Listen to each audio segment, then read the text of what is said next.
নমস্কাৰ বন্ধুসকল স্বাগতম জনাইছোঁ মোৰ নতুন এটি ভিডিঅ'ৰ মাজলৈ বন্ধুসকল আজিৰ ভিডিঅ'টোত মই আপোনালোকৰ লগত আলোচনা কৰিম কেইটামান প্ৰশ্ন উত্তৰৰ বিষয়ে আৰু আজি আমি কথা পাতিম অসম কুইজৰ বিষয়ে আৰু কেইটামান আজি প্ৰশ্ন উত্তৰ মই আপোনালোকক ক'ম আৰু এই প্ৰশ্ন উত্তৰখিনি যাতে আপোনালোকে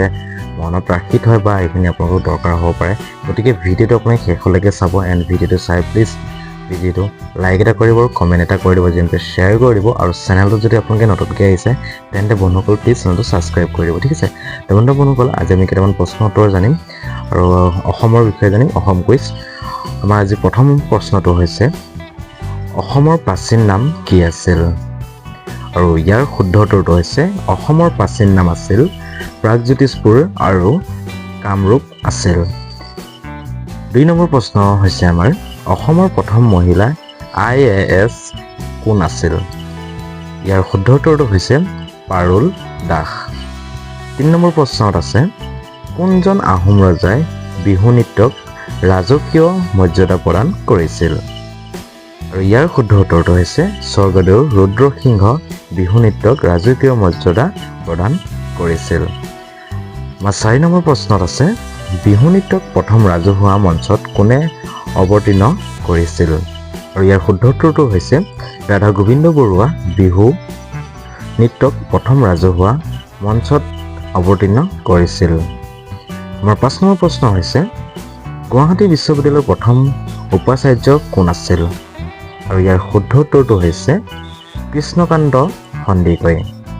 আমাৰ 6 নম্বৰ প্ৰশ্ন হৈছে অসম বিধানসভা প্ৰথম অধ্যক্ষ কোন আছিল আৰু ইয়াৰ শুদ্ধ উত্তৰটো হৈছে বসন্ত দাস 7 নম্বৰ প্ৰশ্নত আছে সাহিত্য একাডেমী বঁটা লাভ কৰা প্ৰথম অসমীয়া গ্ৰন্থখনৰ নাম কি আছিল আৰু ইয়াৰ শুদ্ধ উত্তৰটো হৈছে বনফুল 1955 চন বনফুল এখন কবিতা পুথি কবি যতীন্দ্ৰনাথ বৰুৱাৰ 8 নম্বৰ প্ৰশ্নত আছিল অসমৰ সাহিত্য সভা প্ৰথম মহিলা সভাপতি কোন আছিল আৰু ইয়াৰ শুদ্ধ উত্তৰটো হৈছে নলিনীবালা দেৱী 9 নম্বৰ প্ৰশ্নত আছে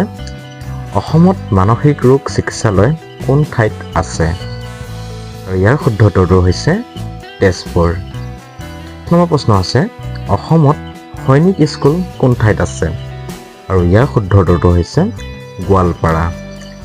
11 নম্বৰ প্ৰশ্ন হৈছে অসমত কলা আৰু বোবাসকলৰ বাবে বিদ্যালয় কোন ঠাইত আছে ইয়াৰ শুদ্ধ উত্তৰটো হৈছে গুৱাহাটী কাহিলীপাৰাত আছে 12 নম্বৰ প্ৰশ্ন হৈছে অসমত প্ৰকৃত গেছ প্ৰকল্প কোন ঠাইত আছে আৰু ইয়াৰ শুদ্ধ উত্তৰটো হৈছে নামৰূপ আৰু বঙাইগাঁৱত 13 নম্বৰ প্ৰশ্ন হৈছে অসমত ফৰেষ্ট বিদ্যালয় কোন ঠাইত আছে ইয়াৰ শুদ্ধ উত্তৰটো হৈছে গুৱাহাটী জালুকবাৰীত আছে 14 নম্বৰ প্ৰশ্নৰ হৈছে অসমত ৰাসায়নিক সাৰ কাৰখানা কোন ঠাইত আছে আৰু ইয়াৰ শুদ্ধ উত্তৰটো হৈছে নামৰূপত আছে 15 নম্বৰ প্ৰশ্ন হৈছে বিদেশত প্ৰদৰ্শিত প্ৰথম অসমীয়া কথাছবিখন নাম কি আছিল ইয়াৰ শুদ্ধ উত্তৰটো হৈছে পুবেৰুণ 16 নম্বৰ প্ৰশ্ন আছে 2011 চনৰ লোকপিয়ল অনুসৰি অসমৰ জনসংখ্যা কিমান আছিল আৰু ইয়াৰ শুদ্ধ উত্তৰটো হৈছে 3,12,05,576 জন তো বন্ধুসকল আজিৰ ভিডিঅ'টো ইমানখিনি আছিল আশা কৰোঁ আপোনালোকে ভিডিঅ'টো চাই ভাল পাইছে প্লিজ ভিডিঅ'টো লাইক এটা কৰিব যেনেকৈ শ্বেয়াৰ কৰি দিব আৰু এনেকুৱা নতুন নতুন জিকে ভিডিঅ' জেনেৰেল নলেজৰ ভিডিঅ' পাই থাকিলে প্লিজ চেনেলটো ছাবস্ক্ৰাইব কৰি থ'ব আৰু কাষত থকা বেল আইকনটো বালটো প্ৰেছ কৰিব তেন্তে বন্ধুসকল আজিলৈ ইমানেই পুনৰ নতুন ভিডিঅ' সৈতে আপোনালোক পাম বাই